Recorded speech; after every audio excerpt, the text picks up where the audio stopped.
Hello, I'm Lee Hirschberger, and I'd like to thank you for your interest in Stealth Furniture and the products that we offer. Today I'm going to walk you through the assembly process for a Type 1 coffee table. Again, this is a Type 1 coffee table. We may have many different styles in the future.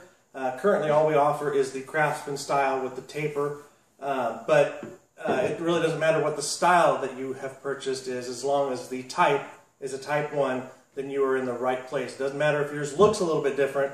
The assembly for a Type 1 coffee table will be as you see here. Let's see, to get started, first thing we'll do is we'll go through our bag here real quick just to show you that everything we have is included in the package that you'll receive. Everything you need to assemble your piece of furniture is included within the package that you're going to receive. And I guess really the first thing I should mention before we go any further is I just want to encourage caution when opening your package. Obviously it's going to be wrapped very heavy. We want to make sure it arrives on your doorstep in one piece. Therefore, lots of foam wrapping, lots of shrink wrap, and I just want to urge caution. Go slow, take your time. You're going to have to use scissors or a knife at some point or other, and I just really want to encourage you to do so carefully. This is a high-end finish. Just don't want you to damage it before you even get it completely unwrapped. So please, use common sense and you'll be okay. That being said, again, everything is included. We included a screwdriver within the bag. I just can't emphasize enough the importance of using only a manual screwdriver. That's why I included it. Don't want you using a drill or a screw gun of any kind, simply because it's so easy to over torque, bear down too hard, and next thing you know, you're poking through with your screw in a place that can ruin your furniture, or you're snapping off screw heads. So please, only use the manual screwdriver. Take your time. Once you feel enough pressure, once you've tightened down enough, it'll snug up and stop. It doesn't have to be so tight that you can't move it anymore. Just snug it up good and firm, and that'll be plenty. Again, manual screwdriver, please. Okay, so the screwdriver's in there. Obviously, your instructions are in there, which I really encourage that you take some time and look at your instructions. Maybe something will connect with a picture here with your brain and the way that you think differently than how I'm going to show you here. So I'm going to assemble it the same way, but sometimes people just are different. So I encourage that you do look at the instructions. They're very well done and can make a difference for you. Again, it's just another way of looking at the process here. So, also included, you're going to find a tube of glue. Depending on which option you went with, if you went with the magnetic lock option, then you'll also have a key enclosed in your bag, and we'll get to that towards the end of the video as to how to use that. All of your screws are included. You should have 8 of the 2 1/4 inch screws, which they're a little bit of a darker color, and then you'll also have you'll have 4 1/4 inch screws.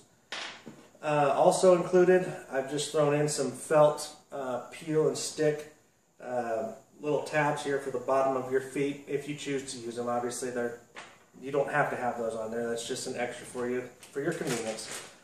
Okay. The first thing that we're going to do is, if you've got one with a magnetic lock on it, all you'll simply need to do is flip the aprons up. We'll show you how to engage the magnetic lock a little bit later. So again, first thing you do is you just flip both your aprons up, and we'll show you how to engage the magnetic lock. If you by chance came with the standard option, which is the touch latch, this doesn't have a touch latch, it's a lock at both ends. You would simply push on your apron, and that will release the apron, and again you just flip it up. So a simple push on the edge will release it, and up it comes. Okay. The next thing you're going to do is you'll look and you'll notice that each corner has a letter, A, B, C, or D. So you're going to want to find the appropriate leg for each corner. Obviously I'll just start with A. That makes the most sense. So A is this corner for me. This is my A leg as designated on the top of the leg. And the first thing, this is my demonstration model. It's been put together and taken apart so many times, but so I'm not going to actually do the bead of glue, but I would like to show you where you would do it. You just simply run an 1/8 inch bead of glue along this part. There's a little bit of an L or a reverse L and right on that raw block is where you'd run an 1/8 inch bead of glue. If you really want to look, this side has 2 small holes, the other side has 2 very large holes, so you obviously would want to do the side with 2 holes. And let me bring this closer just to demonstrate better for you. So it's right here along this edge. That's where you'd want to run your bead of glue, okay? I wouldn't suggest running too much. Again, just a small 1/8 inch bead will do you. The next thing you do is you put your leg down with the 2 big holes I just showed you towards the outside, and I'll show you a picture right here.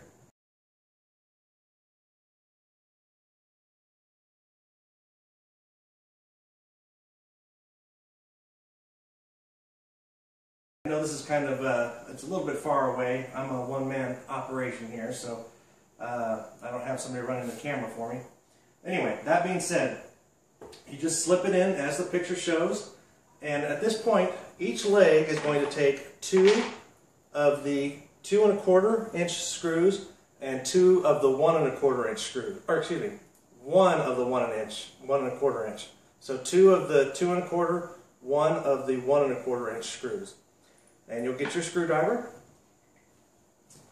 And I would suggest doing the 2 long ones first. And these long screws will go into these holes right here.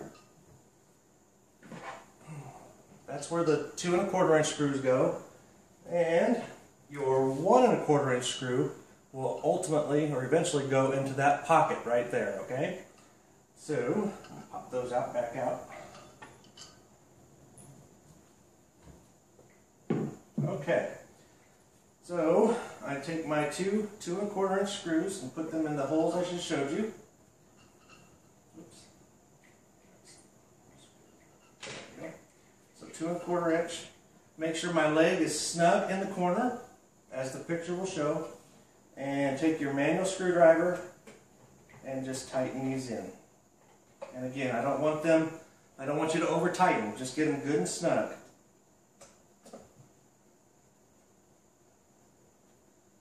Okay, now take your 1 1/4 chrome screw and drop it into the pocket as I showed you a moment ago. And same thing, don't tighten too tight, just a good snug tightening is all it needs. This screw, the chrome screws, the 1 1/4, they go in a little bit harder than the longer screws do. Just make sure again that you're not over tightening it. You're going to have to bear down a little bit harder on this one, but just till it snugs up. And that's, well, actually, it looks like I can go a little bit further. Okay.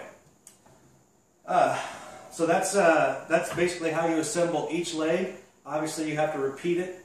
I'll show you one more here, just for emphasis, and then I'll go to the end. So again, you'll run your bead of glue along this one, along this raw edge with the 2 screw holes. This is my B leg. This is my B corner. So again, I snug it in. As you can see, this is where the glue would go right here. I just simply push that in like so and make sure it's snug. And you'll have a 1/4 inch here that tells you that it's in the right spot here. Okay, so 2 more 1 1/4 or 2 1/4 inch and 1 more 1 1/4. Again, I do the long screws first.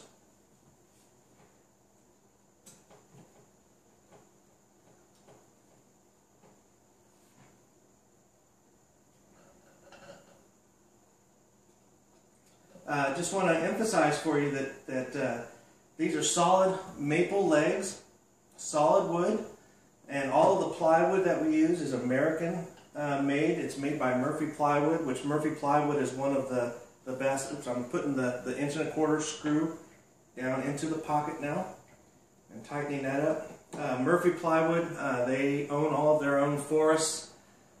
They are all about sustainability, obviously, because it's their livelihood. So they obviously want to maintain their forests forever, so they always have a source of lumber.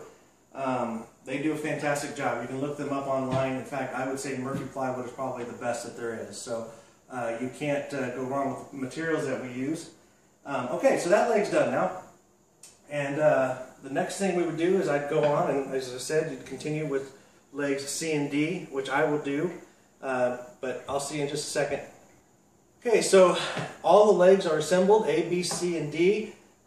This is a well-built piece of furniture. You can expect years and years and years of use out of this table. So just because it's some assembly required, the way that we've engineered this table, you should get many years of use out of it. So that being said, I want to move on and show you real quick. If you bought it with a touch latch option, again, as I said, before you flip it over, all you do is you flip your aprons down and actually just push it into place.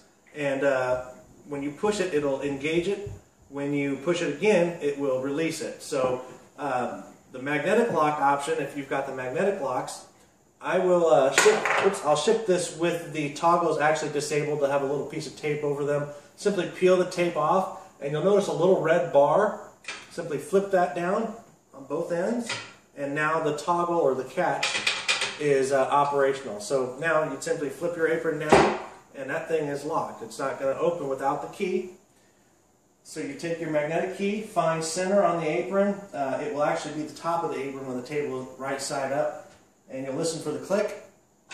And now you'll know that it's unlocked. And gravity will actually open it for you. In this instance, obviously, I've got to lift it up. But so again, it's engaged.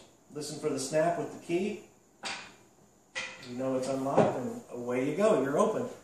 I just want to thank you so much for your interest in Stealth products and the furniture that we offer. If you have any comments or if you want to contact us, please visit the website, stealthfurniture.com. And yeah, thank you very much. I hope you get a lot of use out of this table. We appreciate your business.